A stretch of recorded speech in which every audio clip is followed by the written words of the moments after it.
I know the saying goes, you have to spend money to make money, but that's not always the best philosophy to go into all endeavors with. That's it. That's my intro. Hey, I'm Amanda. You're watching Swell Entertainment. And today we're talking about Romain's video talking about how he lost $60,000 on his YouTube channel in 2024. Now, this video is kind of a jumping off point because I want to talk about a bigger topic. I hear about this a lot from a lot of new creators, and specifically when it comes to YouTube. And I want to talk about this because I have a lot of feelings on this, and also with the possibility of whatever the ever-loving is happening with TikTok. As I'm recording this, it's 2 days from now is the supposed end date of the executive order extension. The Cheeto gave it yet another 75-day extension, but who knows what's going on. A lot of creators are still perusing Twitch, YouTube, Instagram, etc. for where else to go and grow their content. And obviously, I've always been a big supporter of YouTube. I'm going to continue to do that. I'm a YouTuber. I want to talk about this because I feel like there's a lot of like the red flags that I see with creators that are like really trying to make a go of social media that Romain does. And it's a lot of the things where I would be like, why are you doing that? And it seems like he did those things. But really quick, let me first tell you about the sponsor for today's video, Aura. Now, whether you're crazy like me and spend 14 days traveling to 3 different states and international waters, or you just go about your life online like we all do these days, your data could be at risk. There's just simply companies that we have trusted with our data that aren't protecting it the way that they are supposed to. For example, Bank of America had a data breach, and they announced this months after it happened. On average, it takes a company 277 days to report a data breach. And that's one of the ways that Aura can help. Aura alerts me if they find my phone number, email, or social security number on the dark web. They are prepared to let me know quickly if anyone tries to use this information to try and access my bank accounts. They also give me $5 million in identity theft insurance in case the worst should happen. They also have a bunch of other features all in one app at one affordable price to help keep you safe online. Let Aura do the hard work of keeping you safe online. You can go to my link at aura.com/swell to try it out for 14 days. Plenty of time for Aura to see if any of your information has been leaked. And thank you to Aura for sponsoring this video. I'll have his videos linked down below and I'll explain his channel and all of that. But Romain actually makes content that I actually really enjoy. I really like financial audit content. You may be familiar with the format that Caleb Hammer popularized. He did not start the format, but he's probably the biggest page known for it at this time. And it's something that I like. I've always been very nosy about other people's finances because I know it's always been very taboo for people to talk about money and things like that. And so I've always been very fascinated by videos like financial audits, financial breakdowns, and things like that of other people's finances. It's just something that I personally find interesting. I don't always agree with Caleb's takes and interpretations of people's finances and things like that. I want to compare him a little bit to Gordon Ramsay because but the thing is, when you look at Gordon Ramsay and then you look at Caleb, Gordon Ramsay's like anger and things like that are usually like people are being ripped off, people are being unsafe, things like that. That's usually where you can track his anger. So he's like very loud and angry about things, but it's because there's actively things happening that are unsafe. Caleb kind of applies that same philosophy. It seems like when it comes to people putting themselves in financial holes and making bad decisions financially. For clarification as well, I have met Caleb. We are not friends. We do not talk, but I did meet him at South by Southwest YouTube event about a year ago. One of his producers were like, do you want to go on financial audit? And I said, absolutely the fuck not. Amanda, you like watching this content? You don't want to be involved in this content? Yeah, I've always subscribed to the stack and private method. No one needs to know everything about what my money is doing. I'm sharing about my credit card debt because that was a personal stupidity that I am dealing with, still actively doing my no buy year and all of that. But certain details, this method, I would just try and fight Caleb. Like, it would not be a productive conversation. I know how I am. I've seen how his content works. I would just be aggressive with him. I would try and make him cry. Like, it would go very poorly. Romain, I can see myself maybe doing Romain's thing, but like overall, this type of format just, I don't think is very productive for me in particular as an individual, okay? I acknowledge the issues I have. I am changing the behavior already. I am dealing with my debt, okay? Because I am a very structured person who does well in structure. And so I don't go on any of these shows because I already know what my problems are and I'm already dealing with them. Romain's whole thing is basically the same format as the financial audit from Caleb Hammer's format, which he says so himself in his video, but more tame. More toned down. I want to say he uses the word empathetic, but that's not really it. Another person who does this type of content that I really enjoy is Ramit. He wrote I Will Teach You to Be Rich and has a show on Netflix, I believe, if I remember it correctly. He also just mainly talks to couples and things like that, but like also much more structured, much more calm, like let's parse through why you're feeling this way. Why do you have these opinions about money? Things like that. Roman's kind of in the middle there, but like I feel like no one talks about Romain, and I like Romain's content a lot, so I wanted to also plug Romain in this. Roman's got 33K subs. About Roman's first video. Roman's video is titled "I'm Quitting, Lost 60K on YouTube." But basically Romain talks about why he wanted to do this. He was working at Amazon Prime Video and was unhappy. He saw his boss was unhappy, and he just basically came to the realization that he wanted to find joy in his life. And so he decided to write down 50 ideas of how he could make money. And some of those things were e-commerce. He doesn't really go into detail in this video about another thing that he is in the hole for, it sounds like, which we'll talk about in a second. But he talks about one of the things he wanted to do was starting a YouTube channel, and he looked at everything. He liked Caleb Hammer's style, but he wanted to do it differently because he doesn't like, I don't think he used the word aggressive, but I'm going to use the word aggressive because that's usually the term that I hear people describe Caleb as a lot. Caleb is very aggressive, passionate with the people that are coming on. Caleb's above all, and Graham Stephan in another video reacting to Roman's video, because I didn't think about making this video for a while. I saw Roman's video. I was like, God, I want to talk about this. Talked myself out of it. And then I overall decided to make this video because I wanted to talk with you guys and any potential creators about a couple of different topics in relation to what Roman is going through. And I think this is a good cautionary tale to point to. But in Graham's video, Graham talks about specifically with Caleb, you can't beat him on entertainment value. Production value, all of that, sure, maybe. Entertainment, that's what Caleb has before everything else is entertaining. Caleb talks the way that he does, whether intentionally or unintentionally, so that his audience is not dependent on the guests. Everyone has watched a podcast or an interview where the guest is just a dead fish. Sorry, dead fish, cold fish, God, okay. You get my point. Like they are just awkward, not good at answering questions, not good at elaborating. The host of the podcast that you're watching is like pulling information out of them, things like that.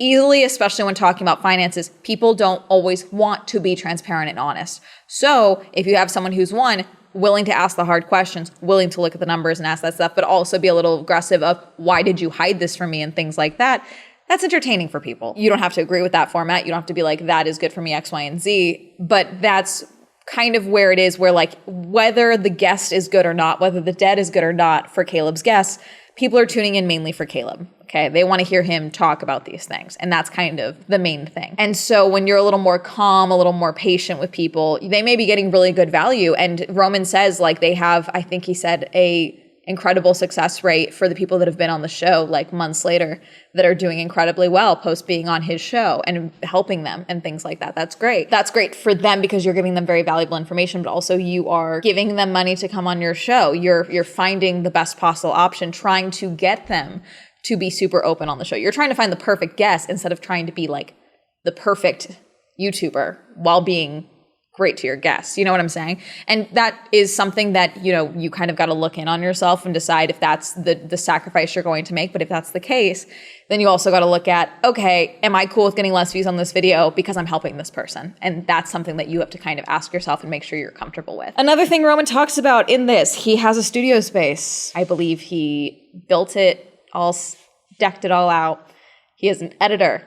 He does not outsource any of the finding of guests. So that's all the time that goes into, I think he said for one video, it's 40 people he talks to. He then helps get them to a little bit fly to where he's filming. A lot of money going into the content before the videos are even in front of the audience, okay? And that's just a lot of pressure to put on yourself and things like that. He talks about sponsors and like there's just no sponsors yet and things like that. And that was something that I was asked actually yesterday at an event that was actually an Instagram event. It's always fun when I'm at an event and then the questions end up being about YouTube to me. Someone was asking like, what views should I be shooting for like new content? And I was like, you just want a consistent number.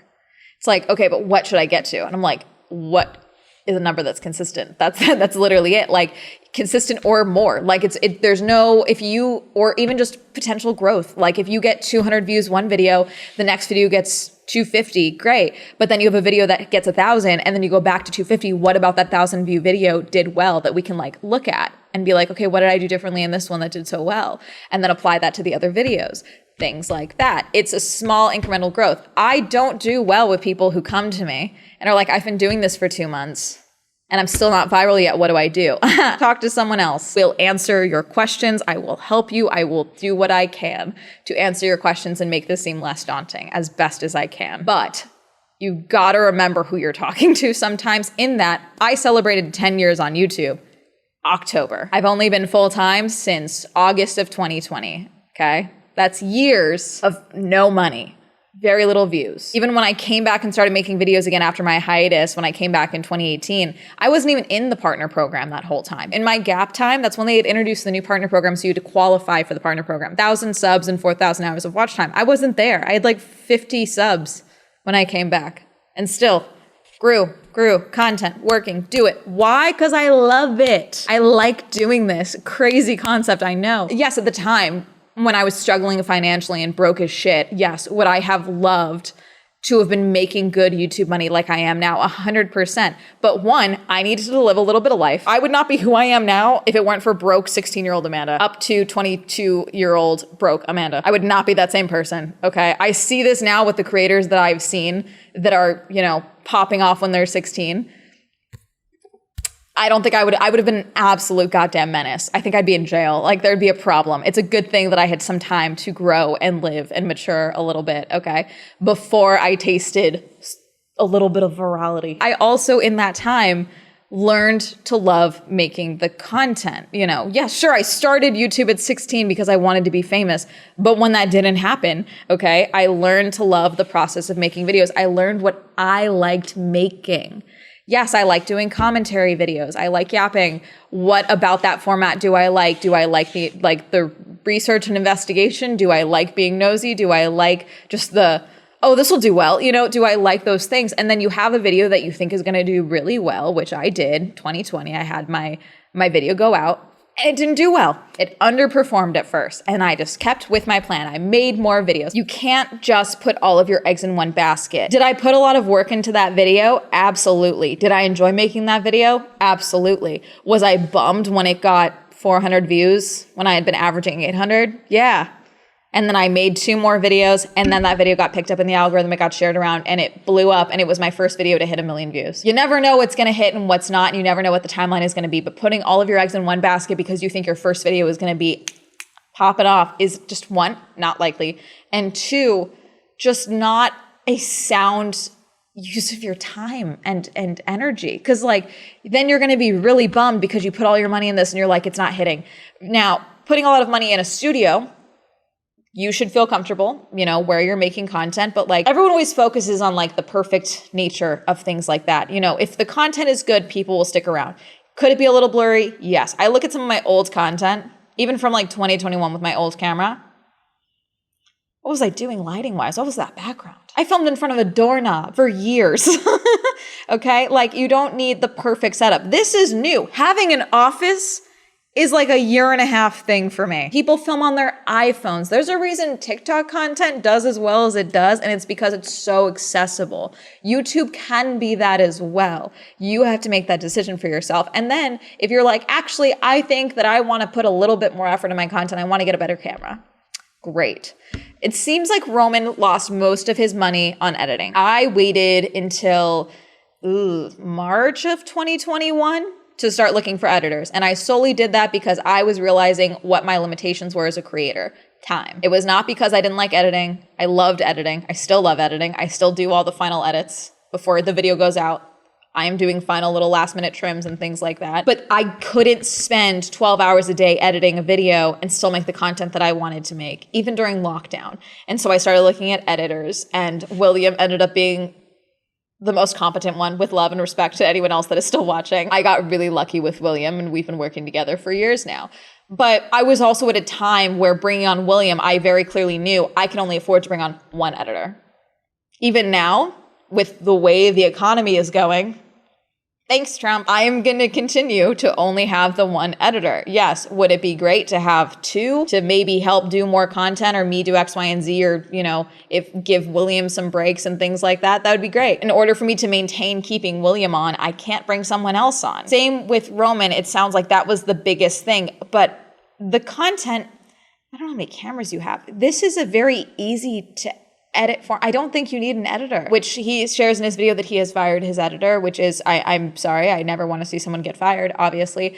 But this content from the jump, I don't think you needed an editor. It was a lot of long form content, even flying people out. I don't think you need to be doing. Ramit, I believe, still does videos where he is doing his little audits with couples over Zoom, and they still perform well because the content is what's important. The formatting isn't always perfect. He openly says he was trying to compete with Caleb. Okay. Which, good on you for admitting. Okay. Openly has talked about that. However, I don't think that should be the goal of like, how can I beat Caleb? How can I do what Caleb's doing, X, Y, and Z? It should be, what can I do in this genre of, personal finance to stand out? Roman talks about a couple of different times where he was like, I'm done. I quit. I'm done. The channel's not working. And then he would do one more video where he's like, if it hits, it hits. Then those would hit. And then he would come back and do it all over again. And now he's 60K in the hole. At what point do we admit we're gambling? Like at what point, like with your online content? If you believe in the content and you just keep doing it, keep doing it 100%. I did that. My friends came to me and were like, hey, we think you should be done with YouTube. Like you should go and do Etsy again. You were making money doing that. Haha. You're taking a gap off of school to work and save money and do content? Really? Okay. And I just said, thank you, because I acknowledged that they were just looking out for what was best for me. And then I went and did my plan anyway. Because sometimes that's what you have to do for yourself, because I liked doing it. And I told myself I was going to give myself a year, and I gave myself a year. But to put it all onto one video multiple times seems like a lot. He says he hired the best of the best shorts people. I think I know who you hired, because I know some people who work with the best of the best shorts people. They're not cheap. They came to me too. And I decided, balancing all the money, what makes more sense? And decided not to go with them. Fine. Okay. But you got to look at the reality of, do I need the best of the best shorts people, or do I need to just crop my videos in short form and post them to shorts? Because he was getting a lot of views on shorts, he says. One of the first things when my channel first took off, I talked to I took every phone call that came to me, every email offer or whatever, because I wanted to know what they found valuable in my channel and things like that. One of these companies was a creator finance company that was mainly about taxes and accounting. Okay, and I took that call. And they were asking, because they just assumed that I had no financial literacy whatsoever. They were shocked that I hadn't gone and bought a Lambo or something. That's typically what they were seeing at the time. This is 2020, where people would have one or two big videos, quit their jobs, buy something insane, and then surprise, cars are getting repossessed. They're getting kicked out of that multi-million-dollar home that they tried to buy, et cetera, et cetera, et cetera. Those are people that are having big videos. Even it seems like on your biggest videos, you are making max 2K, which is nothing to scoff at, but also even to be in the financial nation, be making that money. I'm so curious about your finances, because this does all feel low. CPM is like what the channel is being paid, like for ads, like what the advertisers are paying. RPM is what the creator is actually making from that. So it's a little more accurate as to what you are making, okay? Usually for financial content, it's insane. But even what you're saying seems low.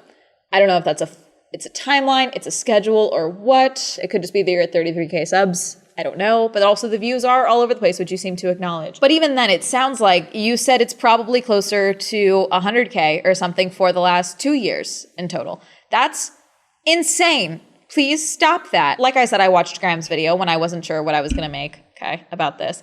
And Graham mentioned when he went on Roman's channel and roasted him for spending as much money as he does on his channel. And that was a video from a couple of months ago where, yes, Graham went on and basically did an audit of Roman's spending for the channel. And he talks about how he knew that it was like at least 20,000, something like that, all into editing at the time. That was a couple months ago into 2024. Okay. That's already to know, have people already tell you, and then to go and make this video sharing your frustration and things like that, where you have now acknowledged, I want to change it. But again, you're doing the same thing where you're like, if these hit, these hit. If they don't, they don't. And then I'm done. I feel like we're repeating the pattern. You're just making it a little bigger this time. If you want to make this content, if you're truly passionate about this content, why don't we bring things onto Zoom and do the financial audits that way? You fired your editor, you're going to be doing your own editing. Great, fantastic. Okay, because at the start you should be. I was at 200K, something like that, before I hired an editor. Like, now sub count has nothing to do with the amount. I probably would have pushed it further. I know a lot of YouTubers that still do all their editing. A lot of people are control freaks. You seem to mention that you want your hand in a lot of things. I'm a control freak as well. It's why the final edit, before the audience sees it, I am still doing everything for the final edit. The bulk edit, William is doing. And then I smush. I think it also has to make financial sense to be doing what you're doing. And I feel like you put a lot of money at the start thinking that it was going to pay off, and it hasn't. And I don't know if you're ever going to get that 60K back. I really don't. And yeah, you mentioned sponsors, and it's like, well, we want to know consistent numbers and things like that. That's very normal. I don't know what to tell you. Graham said it's like paying it's paying the audience to watch your videos. And that does feel very accurate. It's like probably the easiest way to state this, honestly. My point in the intro with me bringing up cost money to make money is because that is exactly what Romain says to Graham. Because Graham talks about a couple other endeavors that he has done that he has gotten in the weeds about, okay, for money. He talks about a website for e-commerce that he made. Because like I said, he wrote down like 50 ideas of what he could do to make money. And he did more than just the YouTube channel. He did an e-commerce site and put a lot of money into that. He's like, I want it to look a certain way. I want it to be at this level. It's great to want things to look perfect. Sometimes you have to just start things. You have to. Because he's also in the hole for that, it sounds like, based on what he said in that interview. And so he seems to kind of operate on this all or nothing, operating at a loss type of mentality that I don't think is healthy. That's just my personal interpretation of what I have seen coming from Romain. Romain has now put out another video on his channel because he had another business venture that he had talked about in his video with Graham. He's got like 3 things that he's working on right now: the YouTube channel, a e-commerce and brick and mortar store with him and his wife, okay, which is like a jewelry brand, I believe. And then he has another business that he operates out of his home that is like wood paneling, okay? And he has ended up making like $10,000 a month selling wood paneling.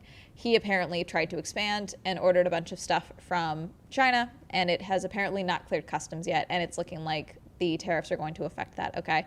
But this was something as well where it's like, again, spending money to make money. Now, the thing with Romain and what I was like kind of getting at, but I don't think I explained properly, a lot in Romain as what we see a lot of people that we end up calling, perpetual entrepreneurs, okay? Where they are a frequent flyer of a lot of these audit shows where people are just they want to be an entrepreneur so bad, and so they will put money in again and again and again. We don't really like give that title to Romain because Romain does have money because he had a high-paying job at Amazon. And so he is, yes, doing all these different things, trying to see what sticks and what he likes doing because he likes doing a lot of things. I'm the same way. I like doing a lot of different things. But like to be putting all of this money into every single endeavor you get into is a pattern of behavior. That's all I'm saying. Let me just pivot, okay? So you want to be a YouTuber. You want to make content. You know what type of content that you want to make, whether it's gaming, commentary, yapping, and then we've got finance, beauty, whatever you want to do, okay? Just start. Start right now. I want it to look a certain way. Great. How can you do that with what you have? You got your phone? Yes, I know the mic could be bad on iPhones, but it's gotten much better in recent years, okay? Do that. Film, vlog, film on the back camera, it looks better. Do you want a script? Script. If you don't want a script, don't script. Talk. iMovie's on your phone, on your iPhone. Android, I'm sure you got something.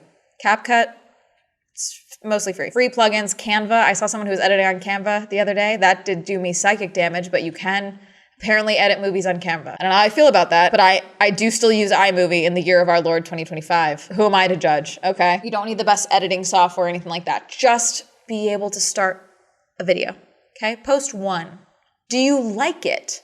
Do you like doing this? Because you may be like, this is how I'm gonna make my millions. Social media is fantastic in a lot of ways in that this is one of the few genres left within entrepreneurship, I would say. Because at the end of the day, when you are a content creator, if you get to a certain point, you are an independent business owner, independent production company. That's what you are. Congratulations. Welcome. You're an entrepreneur. Being a content creator is one of the few lines of work that remains where there is no earnings cap, truly. And so that's very enticing to a lot of people, but there's a lot of people that straight up hate being content creators. They don't want to do it. And that's fine. This isn't for everybody. There's a variety of reasons as why you may not like it. Now, I don't like editing. Cool. A lot of people, the first thing they outsource is editing. It's the first thing I outsource, whether they like it or not. Okay? Because they want more time. That's always going to be my current limitation. It's not money, it's time. More than anything for me right now. But also, a lot of people get in their own way. Do you need an editor or do you just want one? Do you need a studio or do you want one? What is important to you about the content that you want to make? Do you want to make art? Great, make the art. Post it later. Do you want to help people financially? Great. What about you should make people trust you financially with their finances? I can't get people to agree to come on my show. Okay, why? What's your approach? The best thing you can do is start. Just start doing it. And maybe you make a video and you're like, this is awful, scrap it. You don't have to post it. No one has to know. Try again. But if you just keep waiting to have the perfect setup before you even hit record, you're gonna be miserable, okay? If you are like, I can't post because I don't like editing, but I'm gonna do it. Like, just start. People are like, how long does it take to get monetized? I just told you, 4,000 hours of watch time, 1,000 subscribers. That's hard. Yeah, but you have to get that first 1,000 before you can get to the 100,000, before you get to the million. You just have to start. Literally, I know I'm regurgitating information. I know I've said things like this all over the time.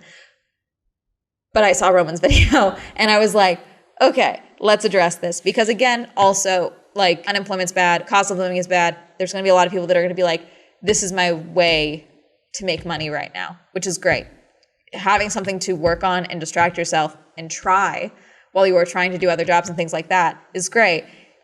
He kept emphasizing that he was still at Amazon at this time.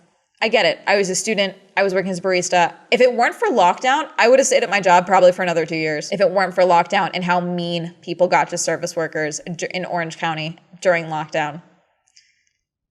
I have names, but no, I saw a post the other day on Threads that stressed me out. Someone got to 3K subs or 3K followers. I don't even think it was subscribers. I just think it was 3K followers on like Instagram or something. And they were like, I quit my job. I'm all in. No, God, no, please don't stop. Don't have a follower count in your mind for quitting your job. Please don't. Have a number. For me, I needed to be making 3 times a month from YouTube than what I was making at the coffee shop. That's what I needed. 3 times a month. 3 times what I brought in from the coffee shop times 3. That's what I needed to bring in from YouTube for at least 3 months.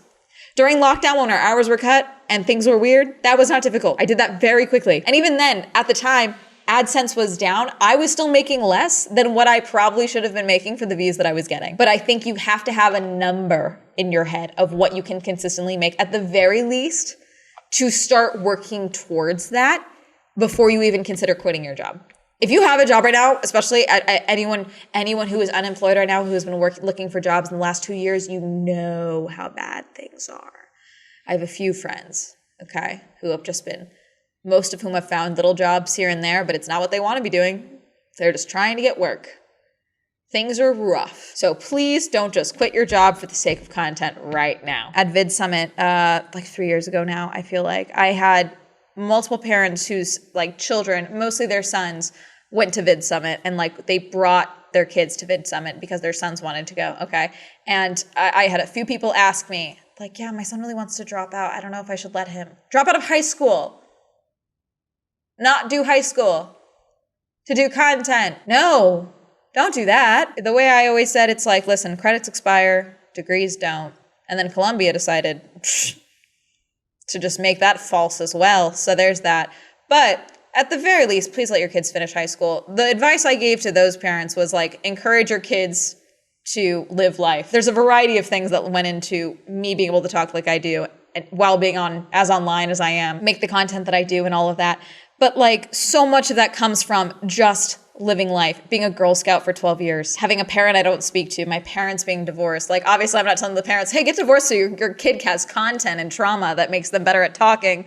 No, but like, go and live life. That's the best thing you can do, especially for being a storyteller and artist. Like, go and experience life. Don't just make content, go and experience life. Oh my God. Anyways, Roman, please, I'm glad, it sounds bad, I'm glad that you are niching down your team because that clearly needed to happen. Because you were clearly too far in the hole. I'm still not liking the wording of, I'm gonna do this and then if it doesn't hit, it doesn't hit, and things like that, because I think you're putting a lot of emphasis on the next couple of videos. And even then, I see in the comment section, I saw a comment on your new video with 30-year-olds goes bankrupt and he's getting scammed. The first comment that popped up when I clicked on it was, I clocked into this video like it was my job from one of your viewers. And that's one of the things, it's like, do you want your audience to feel obligated to your content, or do you want them to come and watch your content because they enjoy watching your content?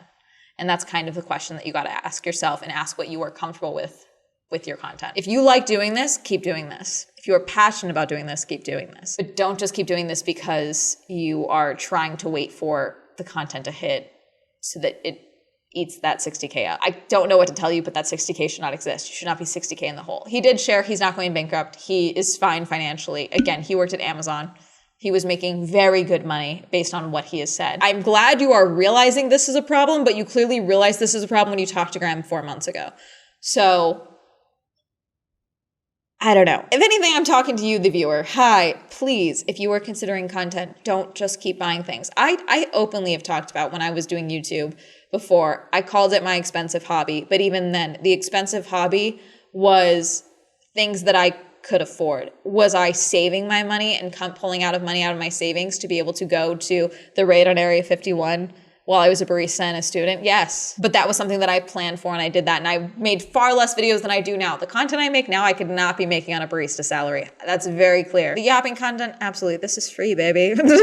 But the only thing I'm spending is my time, obviously. Please be realistic. You just spend money to make money is a very dangerous thought process right now, in my opinion, with the current state, especially if you're in the US.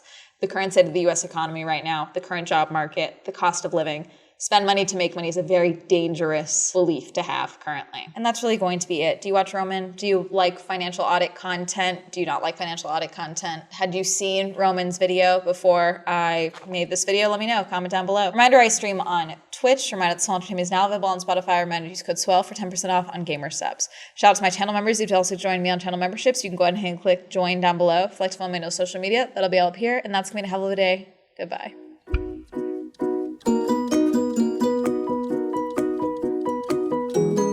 I guess I really am not one to talk about being 60K in the hole on YouTube when I'm not that far off of that and personal credit card debt. So, you know, you could just ignore this whole video if you really wanted to.